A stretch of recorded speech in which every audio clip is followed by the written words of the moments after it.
안녕하세요. 안녕하십니까. 네, 간단한 자기소개 부탁드립니다. 네, 저는 상담 심리사로 일하고 있는 이인재라고 합니다. 네, 그래서 오늘 제가 궁금한 게요. 가까운 친구 사이에 자존심 부리는 좀 자존감 낮은 사람들이 가지고 있는 특징이라고 할 만한 게 어떤 게 있을까요? 사실 저도 지금 긴장이 되기도 하는데 우리가 다양한 모습들을 가지고 살아가잖아요. 예. 어떤 때는 이렇게 떨리기도 하고 긴장이 되기도 하고 어떤 때는 자신만만하게 아주 발표를 잘 해내거나 또 친구들 사이에서 센스 있게 막 개그를 잘 치거나 하여튼 나라는 모습이 어떤 하나로 정형화된 것이 아니라 굉장히 다양한 이런 모습들을 나타내는데 그중에서 긴장하거나 슬프거나 상처받거나 화가 나거나 이런 부정적인 내 모습들은 별로 인정하고 싶지가 않은 거죠. 자기가 아니라고 생각하는군요. 그런 모습에 대해서. 네, 부정하기 쉽습니다. 부정하고 억압하고 내가 괜찮다고 생각하는 내 모습들만 드러내면서 그것으로 이제 자신의 자존을 세우고자 하는 그런 일종의 어떤 방어 기제로서 나타나는 부분이라고 볼 수 있을 것 같아요. 또 자기의 잘난 모습을 보여주는 게 좋을 수도 있지만 자기가 가지고 있지 않은 잘난 모습을 자기가 가지고 있는 척 하는 것도 문제가 될 수도 있을 것 같네요. 네, 그렇죠. 로저스라는 심리학자가 현실의 나와 이상적인 나라는 이 자기 개념에 대해서 이야기를 하는데요. 이상적인 내 모습들을 내가 그리고 있는 내 모습들을 실제로는 내가 그렇지는 않지만 마치 내가 그런 사람인 것 마냥 그렇게 행동하고 그런 사람인 것 마냥 인정받기 위해서 억지로 좀 짜낸다고 해야 될까요? 이렇게 드러내려고 애쓰고 이렇게 하는데 사실 본인 스스로는 결국은 의식적으로든 무의식적으로든 아는 거죠. 사실은 내가 그런 사람이 아니라는 걸. 나는 때때로 상처도 너무 잘 받고 때때로 우울하기도 하고 그런 사람인데 내 이상적인 내 모습 그리고 내가 실질적으로 인지하고 싶은 내 모습은 이런 괜찮은 내 모습만 있으니까 그 갭 차이가 결국 스스로에게 우울하게 만들기도 하고 여러 가지 심리적으로 부적응적인 측면을 나타내게 만들기도 합니다. 그럼 그렇게 자신의 좀 안 좋은 모습을 받아들이지 못하는 이유가 뭔가요? 대부분 이제 어린 시절부터 나타나게 되는데 주요한 대상들 그러니까 부모님이라든지 주변의 선생님이나 친구들이라든지 이런 나한테 중요한 대상들이 나의 현실적인 내 모습들 아주 평범한 내 모습들을 인정해주지 않을 때 예를 들어서 내가 막 상처받고 슬퍼서 울고 있는데 야 넌 뭐 남자가 그런 거 가지고 우냐 막 이런 식으로 타박을 준다든지 이런 식으로 사실은 그냥 나다운 내 모습들일 뿐인데 그런 내 모습들을 주변 사람들로부터 부정당하게 될 때 그럴 때 이제 어리면 어릴수록 그런 나를 부정하는 말을 하는 사람들 탓을 하기가 쉽지 않거든요. 왜냐면 나의 어린아이가 아니 엄마가 뭔데 나한테 있는 그대로 내 모습을 인정해주지 않아요 이렇게 말하기가 어렵잖아요. 그죠. 그러니까 그 분노가 그쪽으로 향할 것이 나한테로 향해서 아 내가 모자라서 내가 잘못돼서 그렇구나 그런 마음들을 가지면서 점점 그런 내 모습들을 없애려고 하고 부정하려고 하고 하지만 실제로는 참 그냥 있는 그대로의 내 모습일 뿐인데 그렇게 이제 부정하면서 점점 긍정적이고 이상적이라고 생각하는 내 모습만 쫓다 보니 그렇게 이제 자존심을 세우는 모습으로도 나타나게 되는 거 아닌가 싶습니다. 네. 그렇다면 그렇게 가까운 친구 사이에 자존심을 부리는 사람들은 다양한 행동 패턴을 가지고 있을 것 같은데 좀 어떻게 드러날까요? 사실 아주 극단적이게는 나를 까내리는 방식으로 내 자존심을 챙기려고 하는 경우들도 있습니다. 나는 이렇게 모자란 사람이고 난 이렇게 뭔가 너무 할 줄 아는 것도 없는 사람이고 나 이런 식으로 자기를 너무 과도하게 까내리는 것은 오히려 남한테 공격받을 빌미를 하나도 주지 않겠다는 나의 자존을 지키기 위한 한 모습이기도 한 거죠. 자기가 자기 자신을 까내리는 거예요? 네네. 자기 자신을 까내리는 것도 그것도 물론 뭐 우리가 일반적으로 생각하는 자존심을 세운다라는 표현하고는 좀 안 맞을 수 있긴 하겠지만 어쨌든 나를 보호하고자 하는 기저에서 그런 식으로라도 해서 자신의 자존심을 좀 세우고 싶은 그런 모습으로 좀 나타날 수도 있을 것 같고 아주 극단적이게는 그래서 굉장히 그 자존심을 세운다는 스펙트럼이 좀 넓을 것 같습니다. 대표적으로 좀 생각이 나는 부분들만 말씀을 드린다면은 첫 번째로는 이상화와 평가절하가 있을 것 같아요. 내가 생각하기에 이상적이고 나한테 있어서 기준에 딱 부합하는 사람들이 있을 수 있잖아요. 그런 사람들은 괜찮은 사람, 좋은 사람 그렇게 이상화를 시켜서 그러면서 또 그 사람들에게 실제로 아는 사람이 아니라고 할지라도 어떤 내적인 친밀감들을 같이 느끼기도 합니다. 왜냐하면 나도 그런 사람이라고 동료라고 생각하고 싶은 마음들이 있으니까요. 뭐 예를 들자면 뭐 대표적으로 TV에 잘 나오는 유재석 씨라든지 이런 분들을 이제 지칭하면서 그 양반 참 웃긴 사람이야 뭐 이런 식으로 사실 뭐 일면식도 없는 사이인데 그런 식으로 친밀감을 드러내면서 굉장히 인정하는 모습 그리고 마치 자신도 그런 느낌이 있는 사람인 것 마냥 행동을 한다든지 근데 기준이 아주 높아서 그 기준에 미치지 못하는 그 밑에 있는 다른 사람들의 경우에는 그 사람들이 이룬 성취나 성과나 이런 것들에 대해서 평가절하해서 어떻게 보면 초를 친다 이렇게 표현을 하기도 하죠. 예를 들어서 제가 내가 놀심 채널에 인터뷰를 나가게 됐다 이런 이야기를 하면은 그래? 누군데? 80만? 별로 안 되네. 100만도 안 나와요. 그래 그렇구나. 좀 너 구독자 많은데 나가지 그랬어? 뭐 이런 식으로라든지. 그거 사실 대단한 거잖아요. 80만도 이 나름대로의 타인의 성취와 성과인데 이것을 이제 까내리는 거죠. 왜냐하면 그걸 인정하는 순간 내가 성취하지 못한 부족한 내 모습을 마주해야 되거든요.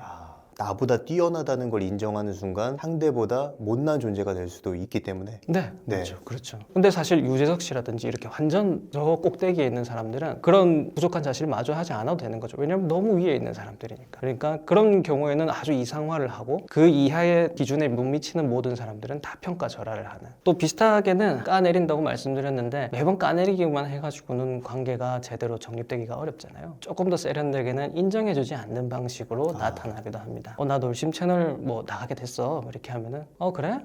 잘했네. 그냥 크게 인정해주지 않고 뭐 대수롭지 않게 이렇게 인정하지 않고 넘어가는 방식으로 나타나기도 하고요. 그리고 이제 또 다른 측면으로는 많이 가르친다는 거예요.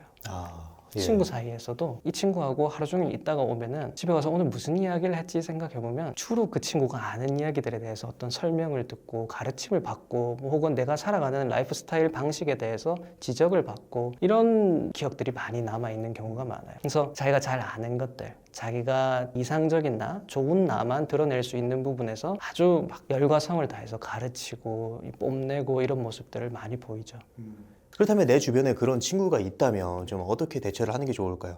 어쨌든 친구긴 친구고 나한테 소중한 사람일 수도 있잖아요. 그렇죠. 그래서 가능하면 관계를 깨지 않는 선에서 대처를 하는 게 좋을 것 같은데 혹시 방법이 있을까요? 그쵸. 일단 사실 대처라고 이야기를 하니까 야생동물이나 뭐 위험한 이런 사람인 것처럼 느껴져서 좀 그렇긴 한데 너무 미워하진 않으셨으면 좋겠어요. 어쨌든 결국 나도 내 자존을 잘 지키고 싶어서 잘 살아보고 싶어서 그런데 이제 잘 안 되니까 이런 방어 기제로서 이렇게 자존심을 세우고 또 때론 남을 까내리기도 하고 그러는 거니까요. 물론 그렇다고 해서 우리가 거기에 꼭 당해주고 그 자존감을 채우는데 재물이 되어줄 필요는 없겠죠. 대처 방식이라고 한다면은 저는 딱 두 가지로 좀 말씀드릴 수 있을 것 같은데 첫 번째는 의도를 질문하는 겁니다. 네가 지금 방금 한 이야기가 혹시 나한테 어떤 의도로 이야기한 거야? 혹시 내가 걱정돼서 말한 거야?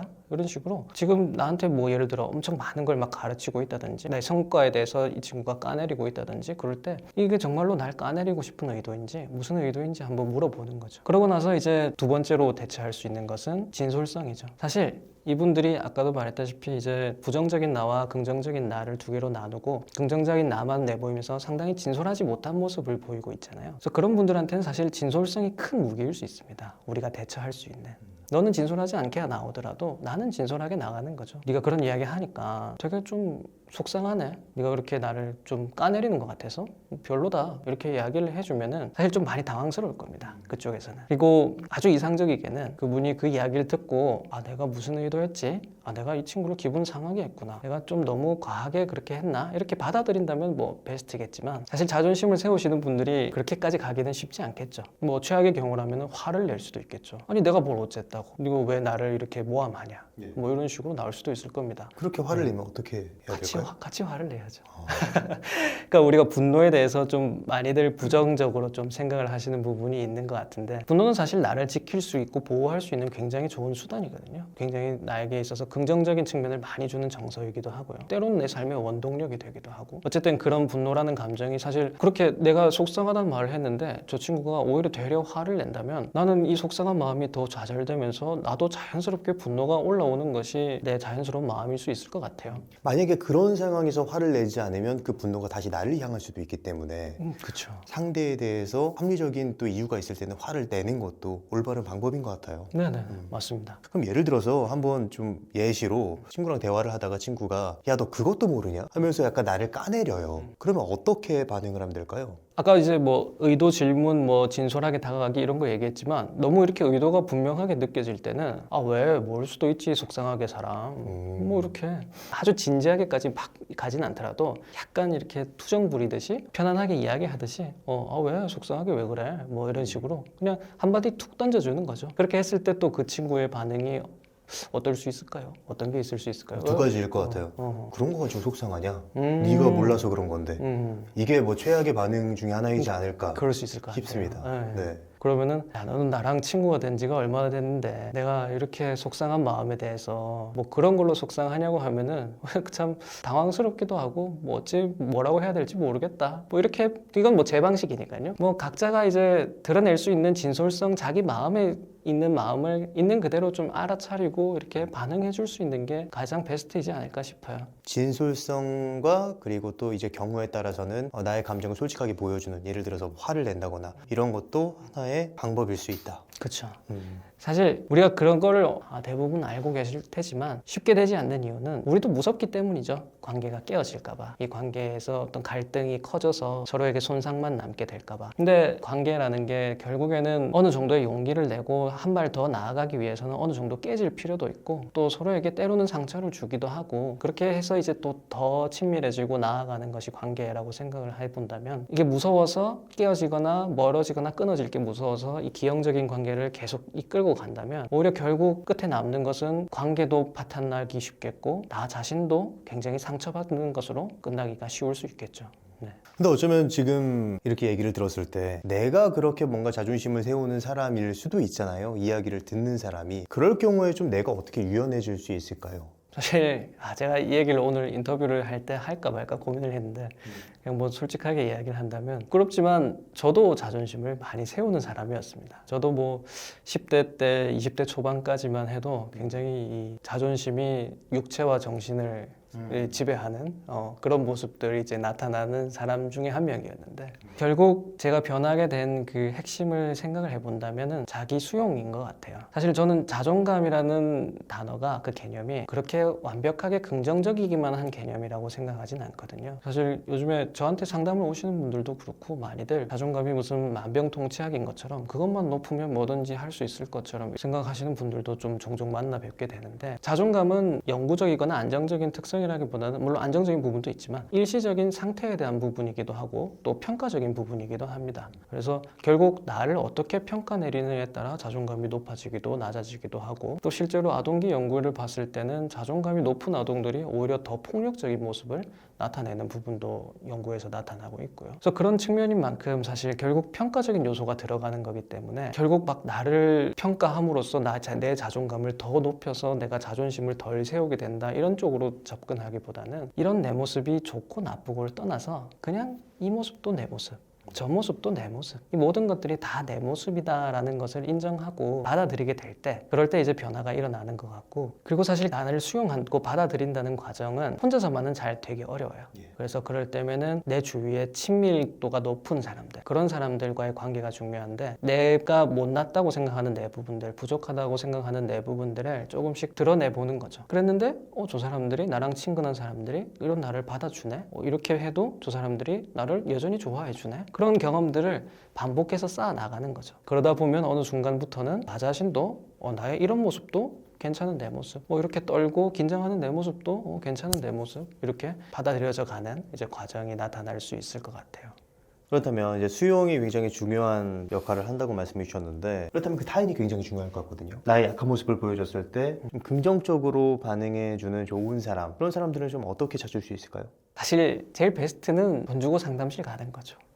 왜냐하면 아무래도 우리가 일반적인 관계에서는 타인을 수용한다고 하더라도 내 욕구와 내 감정들이 많이 걸리기 때문에 오로지 그 사람만을 바라봐 주기는 어려운 부분들이 많죠. 여러 가지 여건상 이제 상담을 받기 어렵다면은 사실은 직관적으로 본인도 좀 알고 있을 가능성이 높습니다. 왜냐하면 그런 사람들은 편하거든요. 내가 같이 있으면은 있는 그대로 내 모습을 바라보주는 그 모습들이 내가 되게 좀 안정적이게 느끼고 이 사람 앞에서는 그래도 내가 자존심을 좀 덜 부리게 된다. 이 사람 앞에서는 내가 그래도 좀 편안하게 나의 여러 가지 모습들을 드러낼 수 있는 것 같다. 이런 느낌들이 아마 각자마다 있으실 겁니다. 그래서 그런 느낌을 주는 친구들 혹은 뭐 가족들 그런 분들을 가까이 하면서 조금씩 더 오픈해보고 조금씩 이렇게 더 가까이 가보는 연습을 해보는 것도 경험을 해보는 것도 좋지 않을까 싶습니다.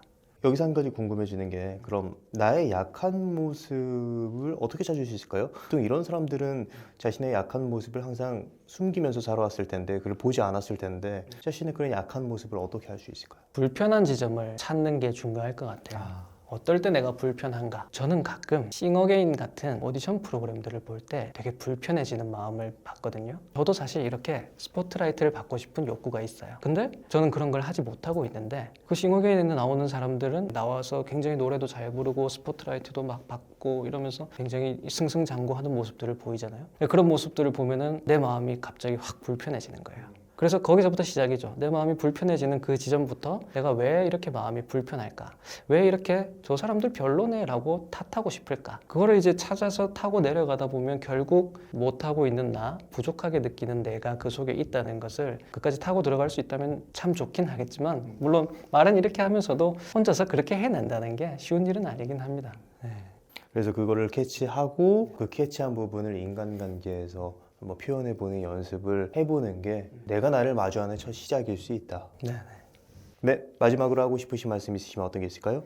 지금 와서 돌이켜 생각해보면 참 감사한 거는 제가 아까 말씀드렸다시피 참 저도 자존심을 많이 세우는 사람이었는데 그럼에도 불구하고 지금까지 제 옆에 있어주는 사람들인 것 같아요. 그 사람들이 어떻게 내 옆에 그렇게 있을 수 있었을까를 생각해보면 결국 그들이 마치 호두처럼 제가 갑옷을 입고 있는데 그들이 바라봐 준 것은 그 호두 같은 겉껍질이 아니라 그 속에 있는 연약한 속살들을 바라봐 줄 수 있던 사람들이 지금까지 저에게 남아있는 것 같습니다.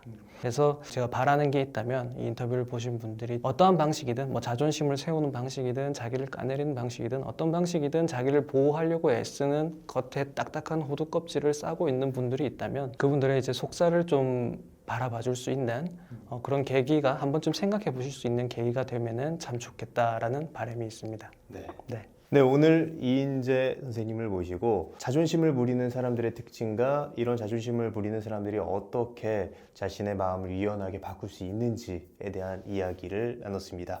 그럼 오늘의 심리학은 여기까지 하도록 하겠습니다. 좋은 말씀 해주셔서 감사합니다. 네. 감사합니다. 감사합니다.